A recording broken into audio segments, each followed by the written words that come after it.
everybody and welcome back to my channel. So today I'm testing out this book here. It is called 365 Days of Creativity by Laura Scobie. And this is kind of like an art journal or a prompt book. It basically gives you little activities to do on each page to sort of boost your creativity. And I thought this would actually help me a bit with a bit of creative block that I'm going through. And yeah, I wanted to make it a video because it seems like a lot of fun. Now, I did actually get this idea from another YouTuber, and I'll leave a link to their channel in the description. But yeah, let's get into this book because it seems like a lot of fun and I can't wait to see what kind of activities that there are going to be in it. So as you can see here, there is a page and it tells you to write down some creative goals. And the first two are actually already on there, and it's complete at least 2 activities in the book per week. Explore a new art material I haven't before, and I actually like those, so I'm gonna keep them. And I decided to add my own in the list too, and you can pause it to read it if you like. So for the first activity, page 1 of this book, it says fill the bowls, perhaps with fruit, pencils, or a random collection. And I had a lot of fun with this one because I could just pick random little objects to put in these bowls. And of course they mentioned fruit, and with art that's kind of a classic thing to draw, so I just had to do it. So I actually got out my Prismacolor Premier pencils, which are my favorite color pencils to use, and I drew some cute little bananas in there and some apples as well as some purple grapes. And I just thought that this was such a cute little thing to add in, like this sort of design. Anyways, so the next one I decided to draw a cat because that is such a typical cat thing to do, to see a bowl or a box or something like that and then just think, you know what, I'm gonna sit in that. If I fits, I sits. So I drew a cat in there, and I decided to add a little bit of blue and brown into the colors of the cat's fur, because even though a cat may have black fur, there's going to be hints of colors in there, and I just wanted to practice a little bit with that and draw a cute little cat. In the next bowl, I decided to add in some yarn because lately I've been getting into crochet and knitting and stuff, and I had some lying around and I was like, you know what, I'm gonna draw that. So that's what I decided to put in there. And just a little hint for you guys for what to see in the future. I'm going to be doing a few crochet videos, so if you guys are interested in that kind of thing, leave me a comment in the comment section below and let me know what you think about that idea. I'd love to hear your opinion. Yeah, I had fun drawing these little balls of yarn. They're nothing fancy, but I did enjoy using the colors pink, purple and blue because they just look really nice together. And so we're moving on to the next bowl. Now this was the point where I was like, what am I going to draw in the rest of these bowls? I was like sort of stumped for ideas, so I just literally picked random objects that I could see, and I decided to go with some scissors and pencils. And then in another bowl I decided to put ice cream, and it's got chocolate sauce and a little cherry on top. And then after that, I was like, you know what? I like flowers. So in the next bowl, I decided to draw some cute little flowers there. Florals are something that I just love to draw because they are so pretty. And sometimes when I don't know what to draw, I just sort of default to that kind of thing because it's fun and it looks cute. So for the last bowl, I really had no idea. And then I asked my partner, Jesse, what should I draw? And then he was just like, draw some soup. So I was like, okay, I'll draw soup. And then I decided to do like a little beef sort of stew kind of thing with a spoon. I don't know how it turned out, but hey, I finished the page and I did the exercise, and I think you guys will be proud of me for that. So anyways, this next page here was quite an interesting one. It says explore using a variety of different mediums alongside each other, be playful and embrace any smudges or accidental marks. And I kind of went a little bit crazy with this one. I just added in a whole bunch of different art supplies and I just went to town with it, and I honestly tried not to focus too much on how it looks, and don't worry about making a finished piece that's like refined and like well thought out. Just have fun and play with the art supplies and see how they feel and how they work together. I got out some washi tapes, I used a little bit of marker, I used a bit of metallic watercolor, and then after that I went over with a little bit of acrylic paint just to see what would happen, and I picked a few colors, and then I did some little blobs with a paint pen, and then after that I actually decided, you know what, I'm gonna see what it looks like if I move this washi tape over so that you can sort of see the sections that have been like masked off. I really don't know what I was thinking. I was just like, let's have fun and make a very experimental sort of abstract piece.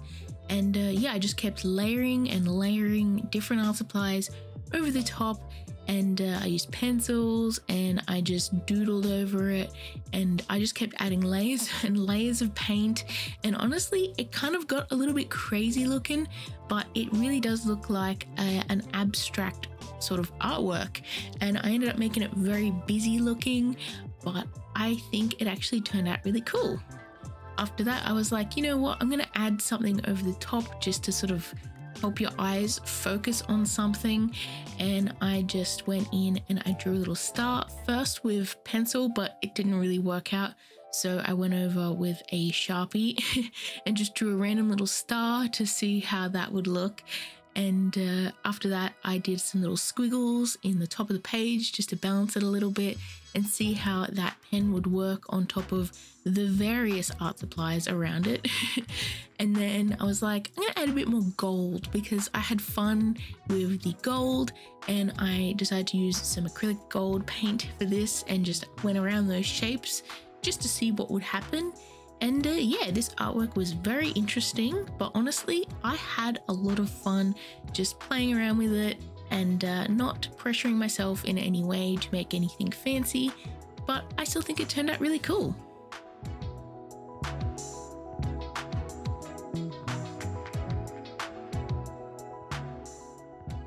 So because of my very experimental piece on that page, some of the inks sort of bled through to the other page on the other side.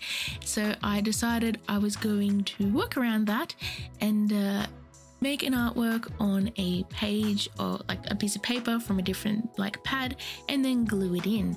So I can't remember if I actually showed you guys the page, but I've got it here and it says, draw the view through a doorway, perhaps out into a garden or into a room. It could even be the view out of a cafe door. And this one was pretty cool. So for this artwork, I wanted it to be a little bit better done. So I decided to actually use my jelly gouache paints, which I haven't used in a very long time. And I was quite surprised that they weren't like fully dry and moldy because they have been like in a container for like I don't even know how long ago it was, probably a year or more. But yeah, I just added a little bit extra water to those paints, and yeah, they worked pretty good. So for the theme of this piece, I actually decided to do a garden, and the doorway I actually decided to do like a doorway with like cobblestone and like a wooden door, as if it was like, you know, a castle or some sort of fantasy like wall or something like that, if that makes sense. So like a bit of a medieval theme to that wall with the cobblestone, because I just really love painting that kind of stuff.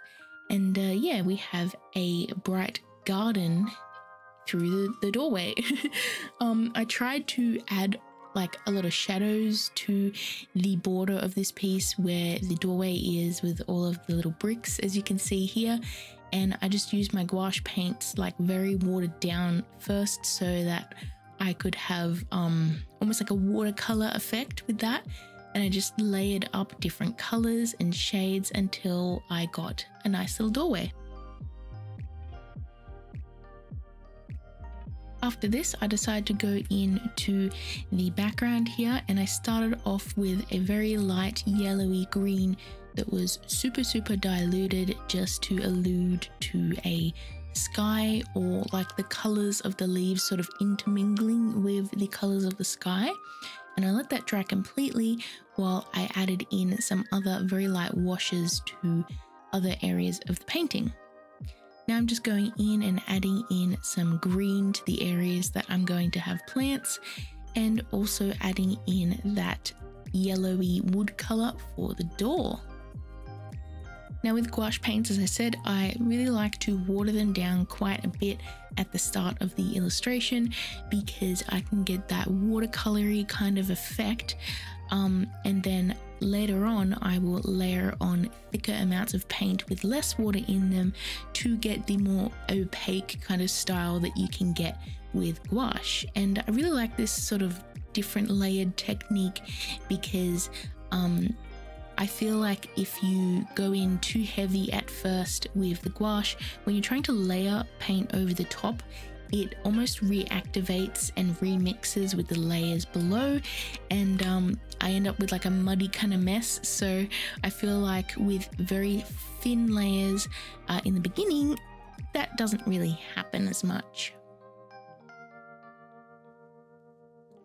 Now I'm adding in some details to the tree here, as you can see, and I'm just slowly building up tiny amounts of detail that are just going to allude to what we are going to have later on.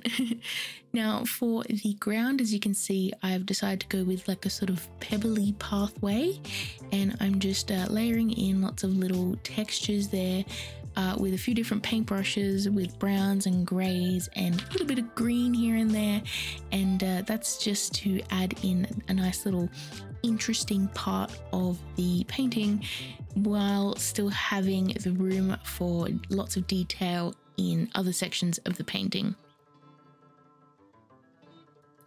So now I've just mixed up a slightly more darker and more saturated green, and I'm adding that to the grassy area for shadows for the tree above. And now, as you can see, I've added in much more color. We're slowly moving to the dark tones of this piece, and I've added in more leaves to the tree, the trunk, some shadows, and also starting to add more detail to the plants. And it's really starting to come together now very quickly, and I love this part of the painting because you can really just play with it and add little details here and there, shadows and stuff. And with the gouache, you can add highlights wherever you want to. So I really like that.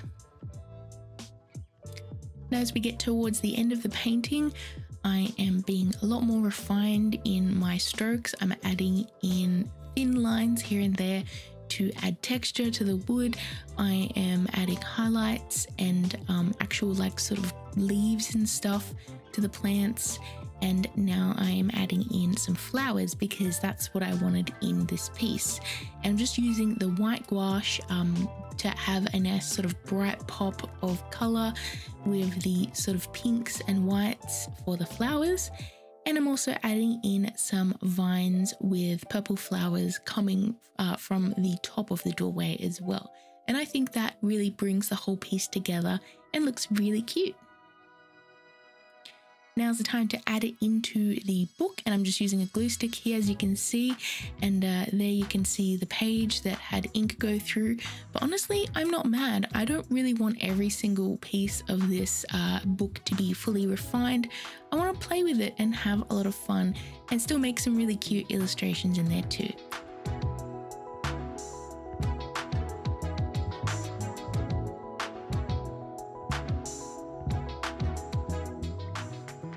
So anyways, thank you guys so much for watching this video. Here is the results of the first few pages that I've done in this book, and I really can't wait to explore it further. And let me know in the comments below if you liked this style of video. I definitely want to make this a series and try and finish the book. I think that would be so cool. Anyways, hope you're having a lovely day, and I shall see you in my next video. Bye everyone.